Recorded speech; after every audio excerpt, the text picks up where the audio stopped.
What's up, you guys? This is episode 12 of a show that I do not know the title to yet. Today, I want to kind of piggyback off what I was talking about yesterday, and I'm getting into the scarcity versus abundance mindset and what that looks like in your life, and whether or not you exist on the scarcity side, on the abundance side, or you're right in the middle of this neutrality and you pick and choose when you live in this scarcity mindset, when fear or anxiety creeps in, or when you're really feeling good. It's like, do you ebb and flow in between those two mindsets instead of existing, in my opinion, which is in the abundance mindset? So before we get started in that, every time I come out to record an episode, I've had the luxury of being able to do every single one in San Francisco. So I walked today, and long story short, when I get over here, as I'm walking, this guy, his dog ends up trying to bite me, which is insane. It's hard for me to even explain that. I was walking and I turn around and the dog's barking and I'm like, okay. And then I look and it's like, whoa, he's really trying to bite me. So like I'm moving my feet, trying to get out of the way. And finally the owner grabs his dog. And it made me think, I was like, okay, well, this is a perfect moment for me to practice my emotions and just be in control of them. And so, I just took a deep breath and just kept it pushing. Although, in the moment, that was a very high stress situation. And ultimately, I was waiting for some sort of apology from him. Like, you know what, man, my bad. I should have him on a leash, blah, blah, blah, blah. And it's like, I could have took that moment and been really frustrated and got mad at him or got mad at his dog, but I had no control over that situation. I guess maybe I could have had control by giving him a reminder to keep his dog on a leash, but at the end of the day, what does that really do? It's hard for you to change people in their ways. A lot of the times, people have to resonate and come to epiphanies about how they choose to act and behave upon this world. And at the very least, I was expecting some sort of apology. And I don't want to harp on this too long, but I just want to explain. I think, and I said this last episode, or maybe a few episodes behind, but it's very important to just be able as a grown individual to say when you messed up. And it helps me, in that situation, reminded me in my own life that I may wrong people unintentionally, or I might have said something or done something. It takes a lot. Believe it or not, it takes a lot to be able to say, you know what, I messed up. That's on me. Like, I genuinely apologize. I'm very sorry, And on top of that, I think a lot of people don't know how to apologize because they don't want to hear what comes after it. It's like, imagine if that guy came up to me and he's like, you know what, man, I'm sorry.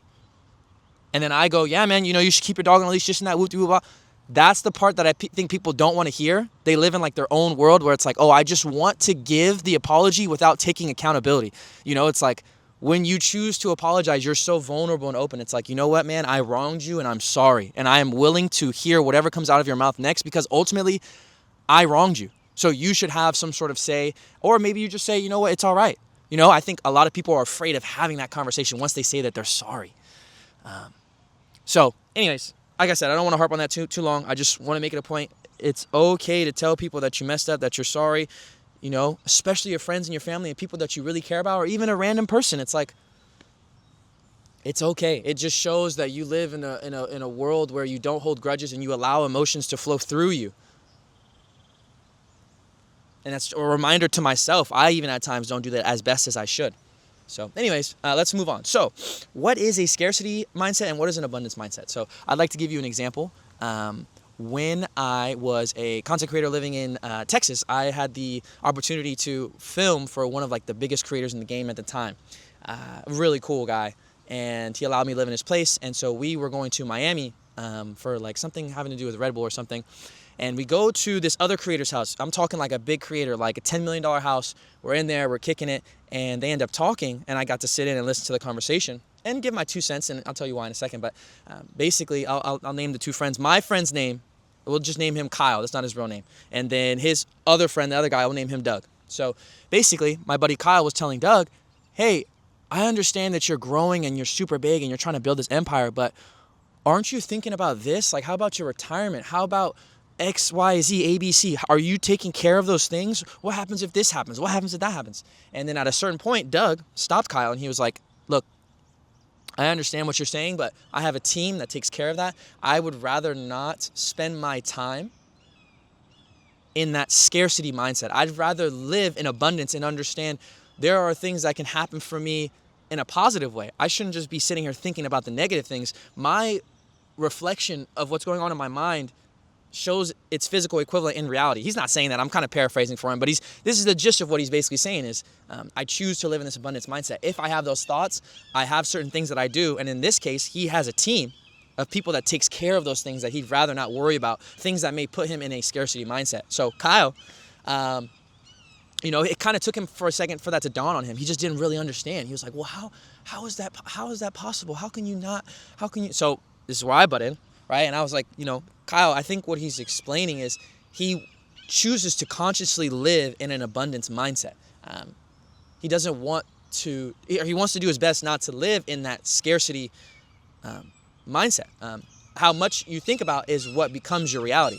So for him, he's like, okay, if I refuse to live in that, I keep repeating the same words, but the scarcity mindset, there's no other way to explain it, then naturally more scarce things will come about. It's like it'll grow like a snowball. So if I halt it there and focus on what can happen, the good things that will happen, the great things that are taking place and the opportunities, then naturally more of those things will come about. And it just really dawned on me, that's it's so important to live in that mindset of things will happen for me again and again.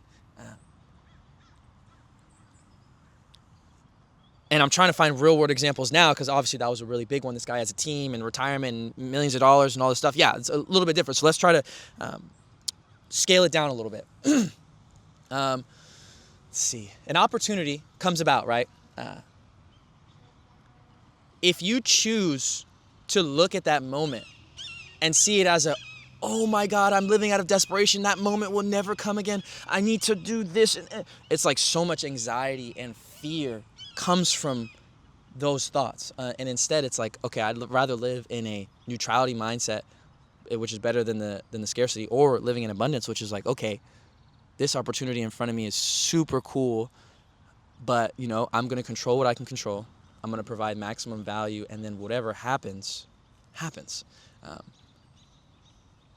I know that there will be more opportunities like these, so let me walk into this with confidence and a natural glow and be exactly who I am and what I want, and lead with love and just provide maximum effort. It's like, think about that. You're going into the same opportunity, but it's two different vibrations of mindsets of as you go into those things, right? I think naturally some people will do what I just explained, and they'll live in that abundance. Like, okay, there's more opportunities like this. I have the skills and capabilities necessary to be whoever it is that I want to be. And if this doesn't work out, then, for what it's worth, fuck you. Like, I'm going to find another opportunity, and this and that will do, and then there are people who are like, man, oh my God, it's right here. This is the moment I've been waiting for. I have to do this, and I have to make sure and you start to overthink.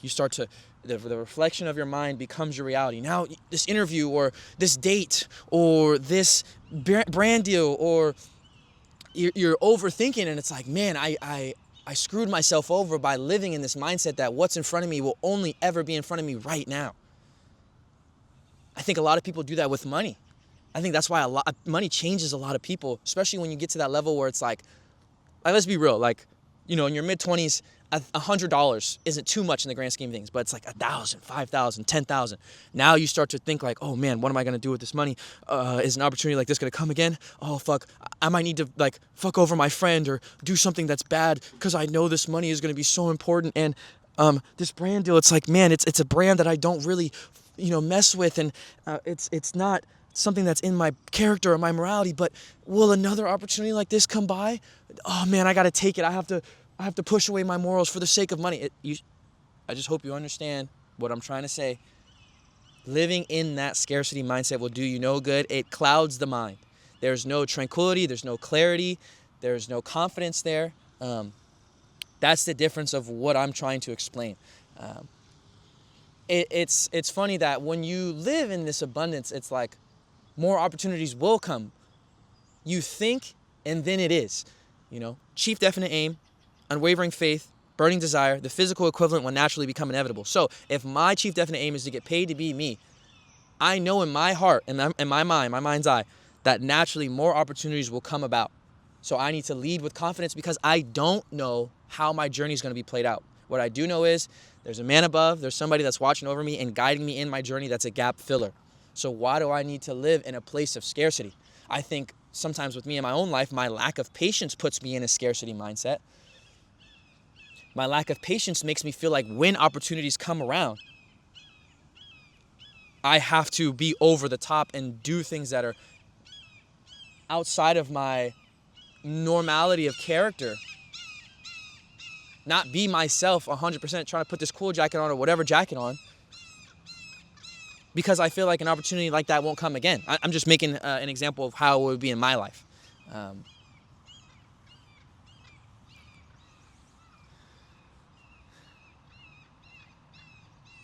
I know you're probably already starting to think of places in your life where, yeah, I do live in this scarcity mindset when money comes around or opportunities come around or women or relationships come around.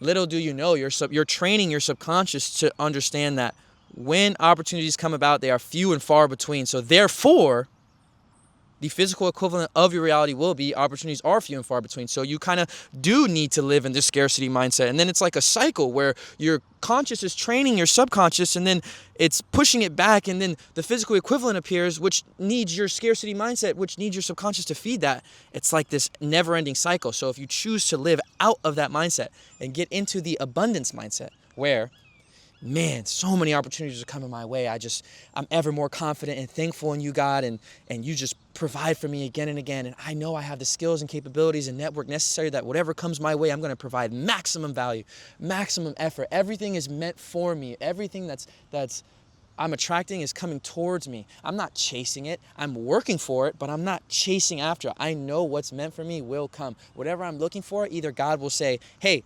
yes, or look, no, but I have something better for you. So then your subconscious is like, man, we are confident. We are strong. Man, opportunities flow like that. It's so easy. Like, man, like, oh, this brand deal, like, oh, this woman or this whatever. It's like, man, all this stuff is flowing to me. Like, isn't it wonderful that I just have so much money? And although I may not exist in the present moment, I walk by faith and not by sight. And that, man, I feel like $1 million. I feel like a millionaire. I feel like brand deals are flying left and right, and everybody wants to be around me, and I provide so much value to people and businesses, and everybody's just coming up to me and wants to do work with me. And then the physical equivalent is inevitable. More opportunities, more of this, more of that. Everything that you're looking for, it's naturally coming towards you. How is this possible? And now, when those happen, what do? You live in abundance. Man, this is great. This keeps coming and coming. And then you just build this fucking awesome cycle. And, I'm trying not to be emotional about it, but it's truly crazy, the quality of life in between those two things. I'll say that nobody can perfectly live in an abundance mindset. It's very difficult to do so. It's almost like, I wouldn't say enlightenment, but it's almost like that kind of level to constantly live in an abundance mindset over everything in your life. Like, I mean, just me being honest, like at the beginning of last year in 2025, I was so broke. It almost felt like I could only live in a scarcity mindset, that I didn't know what was coming. It was, I wouldn't say it was scary, but it was just a very anxious time where I wanted to get paid to be me, but things weren't happening the way I wanted to. I didn't have control over it. So I almost found myself just laying in bed, living in the scarcity mindset. Like, oh, I can't wait for this moment to come because I'm going to do this and this one opportunity is going to come by. And then what helped me, honestly, is The Power of Now by Eckhart Tolle. Phenomenal book. And he basically explains that living in the present moment allows you to grow in abundance, allows you to grow with God, allows you to have faith, forces you to have faith, because you living in the present, you're not worried about the past or what the future of what will happen. You're forced to live right now. And it's like, if we take a moment, even just right now in my life, and I know I'm bouncing all over the place, but it's just the thoughts that are coming off of my mind.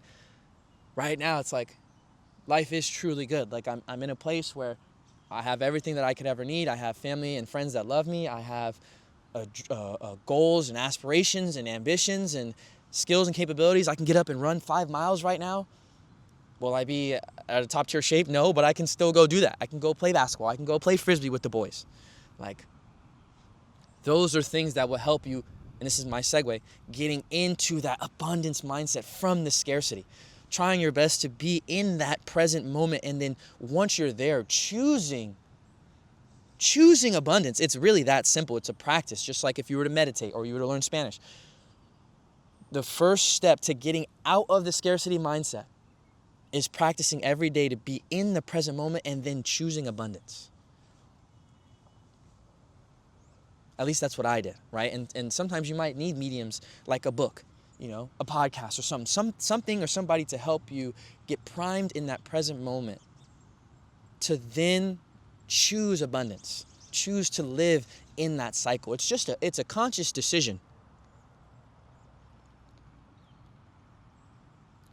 I think a lack of confidence, I think limitations can cause you to also live in that scarcity mindset. So before, I've talked about in other episodes where, gratitude brings faith, which brings purpose, which brings patience. I think another thing that you can add in there is a sense of abundance.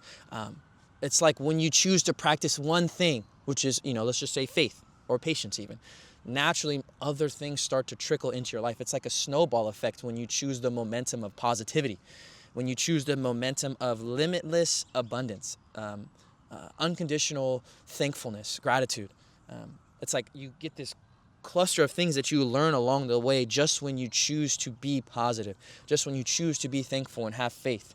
I think it's very hard to achieve abundance if there are other things in your life that are lacking.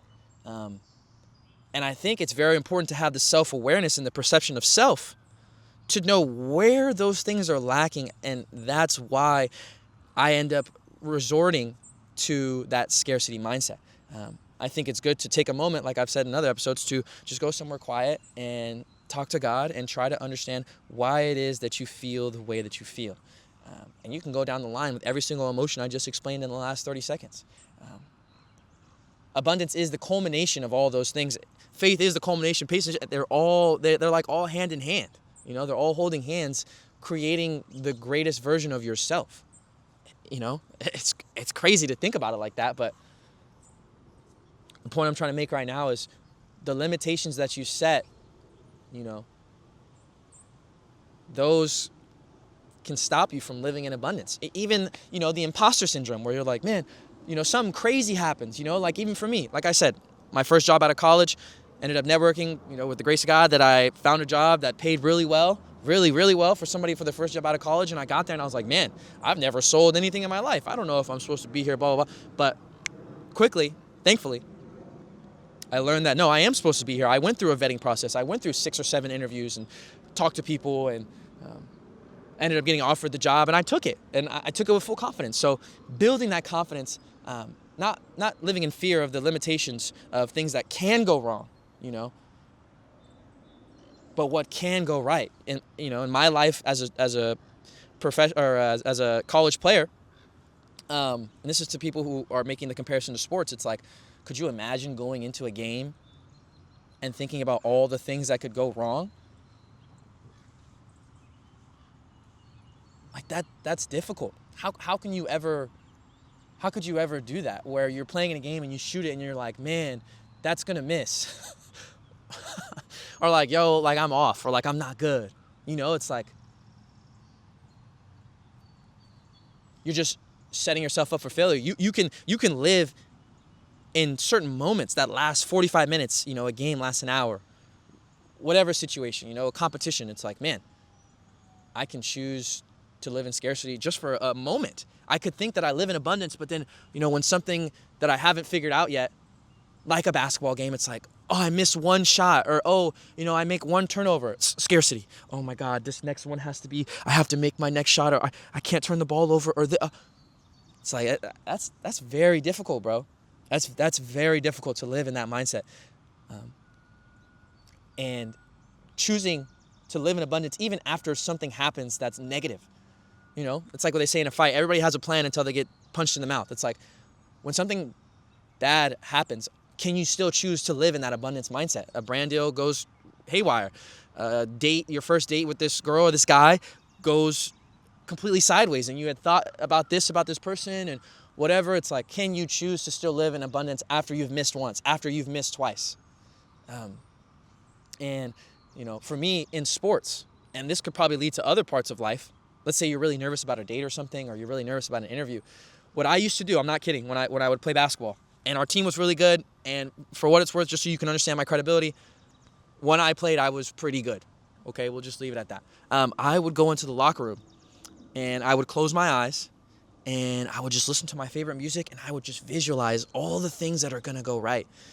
Me making a move and hitting a three, or, at the free throw line, lining up my shot, or going for a layup, or, a nice assist to this person, and the ball gets kicked out from the post, swing, it comes to me, and line cash. Boom, my team is going crazy over there. The crowd, my parents are here, my grandma, everybody's happy, and I'm playing defense, and I'm giving maximum effort, and I'm talking to my coach, and we're on the same page, and I just can't miss. My goodness, jab step, dribble right, cash, everything is just butter. Like, I'm feeling so good, and it's like I feel a sense of looseness and confidence. It's like I'm exuding somebody who's about to have a good game. It's like I would do that until I had enough of it, and I was like, okay, I get it. Like, let's run it. Let's run it. And then I'd go out and stretch and go warm up, and then the game would start. And sure enough, I'd like to say that I had a pretty good career. Even in like high school, for example, I'd have the same visualizations, like in terms of just percentages. Without boasting too much, I had very good percentages. For those of you that know basketball stints, I think in high school it was like 60% from the field, 44% from three, and it was about like 89 or 90% from the free throw line. And so the point I'm trying to make is I believe my success came from those visualizations. Obviously, there's hard work that I put in to be a good player. I can't just visualize me making shots and I don't put in any work and naturally I just make shots. No, but you do have to give some respect to the person that walks into 24-hour fitness and feels like they're Steph Curry. I bet you they'll make more shots than somebody else who believes that they're not good at basketball. That'd actually be pretty funny. Is if you went and had two players that didn't know how to play basketball. They both are at the same level, which is very hard to measure. But then one guy who feels super confident versus somebody who doesn't feel confident. It's like, who do you think's going to win? Naturally, the confident person. Naturally, the person that lives in that abundance mindset versus somebody else that lives in scarcity. It's like you'd rather take that person in abundance more than the person in scarcity, even if the person that lives in scarcity isn't as good at basketball. Or is better than the person who's confident. It's like confidence and abundance can take you so much farther. There's people that have talent in music, sports, content creation, whatever, but they lack the abundance, confidence mindset, right? And they get stepped over and they get passed by people who simply choose to live in abundance because your physical equivalent will appear whether you like it or not. It's like the saying, the man who believes he can or can't are both right either way. I always botch these sayings, but you get the gist of what I'm trying to say. I think that's very important. Let me see what I'm at. I didn't bring my watch, so 24. Okay. All right. One last thing I want to talk about, and then we'll do our guided meditation. So a big thing, too, is self-talk. Self-talk is super important. It might be the next thing. I don't know if it's worth 30 minutes of discussing, but it's worth it now. Self-talk is so important, Even saying, I don't even like saying it myself, so I'll, paraphrase, but I'm having an X day. I don't say that. My life is X. I refuse because I know my subconscious is listening. Whether or not I'm explaining it to somebody else or I'm talking and paraphrasing and quoting someone else, my subconscious is always listening. So I consciously choose to never say anything like that. Either I'm like this and living in the present moment and having gratitude and having faith and having patience, practicing things that I ask God to give me opportunities for, or I say, man, this is a great day. The weather's great. My family's great. My career is great. Things are good. I have $1 million in my bank account. I have $10 million in my bank account. I own $15 million in equity in terms of properties and assets and things of that nature. I am one of the biggest content creators in the world. Whatever I put my mind to, I am successful at. And remember, we walk by faith and not by sight. So some of you could be like, well, be a realist. You think blah, blah, blah, and this, that. So there's no way that I can't have this. I can't have that. This is happening. This is my day. This is my career. That's why the delusional are the ones that end up making it. The realists are the ones that are like not up top, but not on the bottom. It's like you guys are right in the middle. And I'm sorry if that rubs you the wrong way, but it's the physical equivalent of your reality. If you choose to live in a realist mindset, that life is in averages. Realists think, okay, life exists here. Yeah, there might be some here. Yeah, there might be some here, but life exists here. Let's be real. There's nothing real about the life I want to live, the career I want to have, the wife I want, the family I want. There's nothing real about that. It's a dream-like. It's full of dreams. But to me, they're goals because that's the way I choose to live my life. Self-talk is so valuable. Like exuding your faith, you don't have to go around to your friends and say, man, I'm a millionaire and I'm this and I'm that. No, that's not what I'm saying, to go around and do that. But I mean, Jack Harlow, Russ, there are interviews where they're talking about their level of delusion that is necessary to become something or someone that is unprecedented. Even in the NBA, guys are thinking, I'm the baddest MFer on the planet. Like if you want to ball, if you want to be with the big dogs, be with people that are unprecedented, you have to exude and live in that mindset of abundance. There's nothing I can't do. I'm the one. I'm him. I have all these things. I do so well when I play basketball or when I do this content or when I go out in the world and date women. I exude confidence. I'm the one. And it's like, in my opinion, if somebody was sitting here right now, right, and they say, Zay, bro, I feel like I'm let's say they want to be an author. Zay, bro, I think I'm one of the best authors in the world. I think the way I write is flawless. I think there's so many things to learn, and I'm so excited for the mentors that I'll have and the publisher that I meet and all these things that will happen. I just know I'm the one. I was meant for this. Me also living in that mindset, I don't feel a sense of insecurity. I don't feel a sense of, yo, what's wrong with this guy? He's weird. He's delusional. He's this, he's that. I'm like, hell yeah, bro. I don't know how you're going to get there. Genuinely, I don't know your path. You may not even know your path, but God knows, and I believe in you because you believe in you and God believes in you. So just keep working, bro. Just keep working. Keep God first. Stay thankful. Stay patient. Stay faithful. And anything is possible for you, bro. I agree. It's like sometimes you'll say these wild things and then, not wild, more so like delusional in a sense, like you're aiming for something unprecedented. And then you'll have friends or girlfriends or parents, siblings, they're like, man, what are you talking about? What be real. Let's be real. You haven't never written a book. You don't have a publisher. You just write comics. Or, man, let's be real, bro. You work at wherever. Like, chances of that happening are pretty slim. Wouldn't you think, bro? Like, do you really think that's going to happen? That can just ruin you. And before I talked about friends and people that you surround yourself with, like, that's why, for me in my life, my anecdotal experience, a lot of my friends will have those conversations and it sounds like regular talk. I don't feel insecure because I understand that I'm chasing something that's also unprecedented. So you have to be delusional. You have to say things that don't necessarily make sense in the moment. But if you walk by faith and not by sight and you have a chief definite aim with a burning desire, the physical equivalent will appear. So with you saying that, I totally see that. Like, that makes sense. But to other people who don't live in that mindset, that's where you get somebody with abundance talking to somebody that lives in scarcity or somebody that's a realist. Just got to be careful. Once you choose to live in this mindset, you have to be careful with who you share that with. And in my opinion, there's nothing wrong with coming outside in nature and just living in abundance with God. Having that positive self-talk with God. Letting God know, hey, God, I'm working every day. This is what I want. I feel like I'm the best, one of the best content creators in the whole world. I think financial freedom is something that will come to me naturally. I think if I work every day and do what needs to be done and allow you to fill the gaps as you do, as you would, anything and everything I want is possible. There are no limits as to the amount of success I can have because I know you're on my side and I choose to live in abundance. When you choose to live in that mindset, it might be a good choice for you to just talk to God about that. And wait and ask God to help you find a tribe of people who also live in that abundance mindset, also that are chasing something that's unprecedented. And then you get to have conversations and inspire and resonate with those people, which is part of the reason why I'm doing this right now.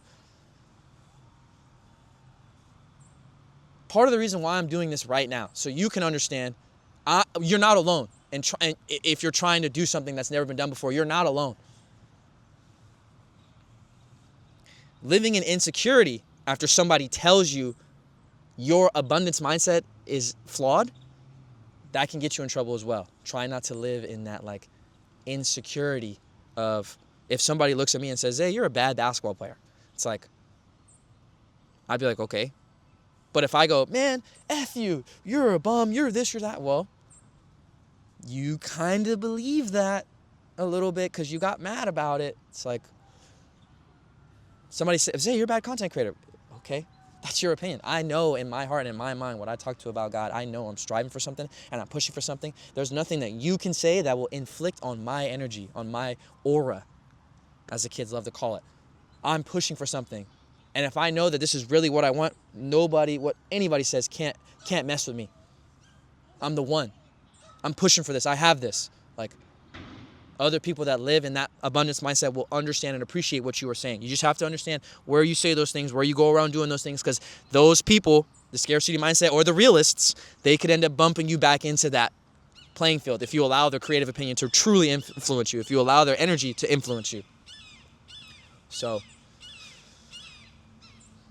yeah, hope you guys are understanding what I'm saying. I don't think I'm better than the next man. I just give my anecdotal experience, give you thought-provoking concepts and things that you can resonate with. I'm pretty sure. Sheesh. Okay. Let's go into our guided meditation. So what I need you to do is find a piece of the floor, find the ground, your bed, say crisscross applesauce, whatever makes you feel comfortable. And what I want you to do is take a deep breath. So,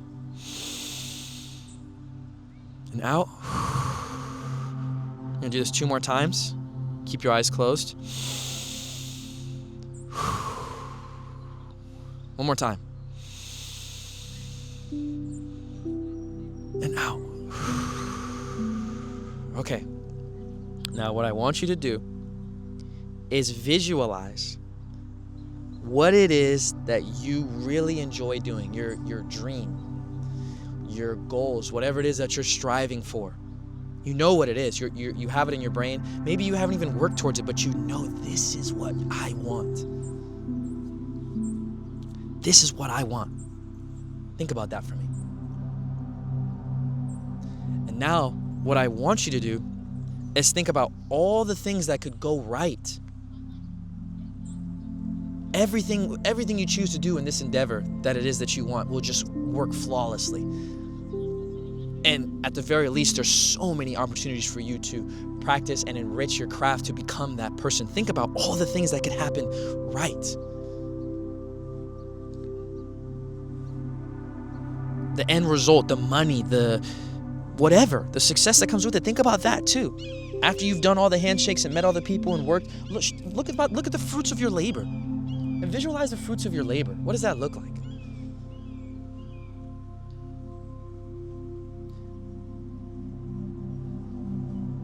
Notice the emotions that you feel when you live in this abundance mindset. Things are working for me. Things are working towards me. It's like you're there. It's like you can feel it and see it and smell it and taste it. It feels real. Keep visualizing that for me. And what I want you to realize, everything begins in the mind, in the mind's eye. Everything begins with a thought. Nobody who has what you want right there on your visualization, nobody got that by pure luck.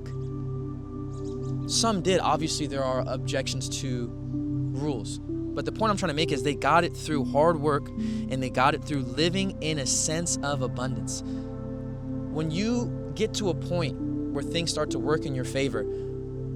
Little things. Will you choose to live in scarcity? Oh man, I don't know. I got this money. I got this or that. It's going to go away. No, we choose and we understand what the end goal is, what it is that we want, and we don't know our journey. God does. So I choose to live in abundance. I choose to live in confidence. I choose to live and visualize only good things can come my way. The handshakes, the growth, the perfecting your craft, only good things can come my way.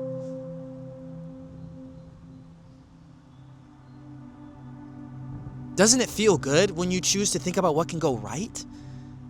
You're thinking about all the things that can go right. Doesn't it feel so good?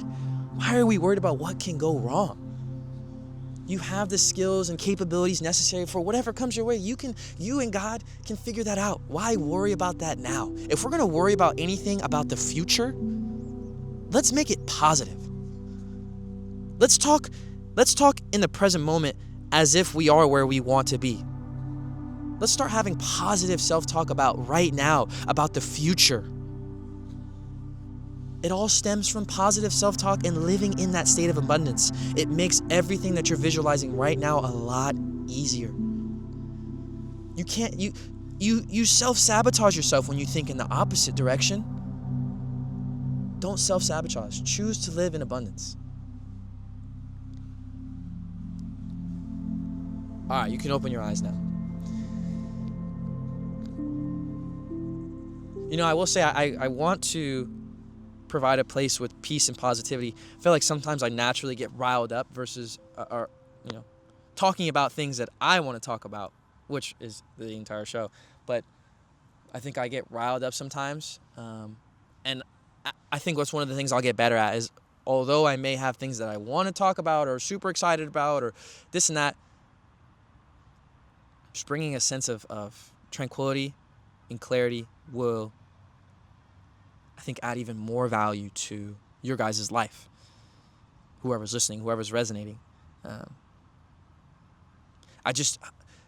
don't want this to be a place where like people are like, I gotta change my life. Like, yeah, but like, life is good. Like it's just about choosing abundance, choosing faith, choosing peace. And I don't know if I'm doing a good job of that, and I'd like to be better at it. This is just my self-reflection that I'd like to share with you guys. I want to bring more peace. I know I'm bringing positivity. I know I'm bringing you guys things that you enjoy and things that you can resonate with. But can I bring you peace? Maybe after the fact. Maybe that's the case. But can I bring you peace right now? Can I create a place for you to come and relax? That's what I'd like. So, appreciate you guys for sticking with me. Life is good, man. Life is truly good. I promise you. All right. See you guys tomorrow.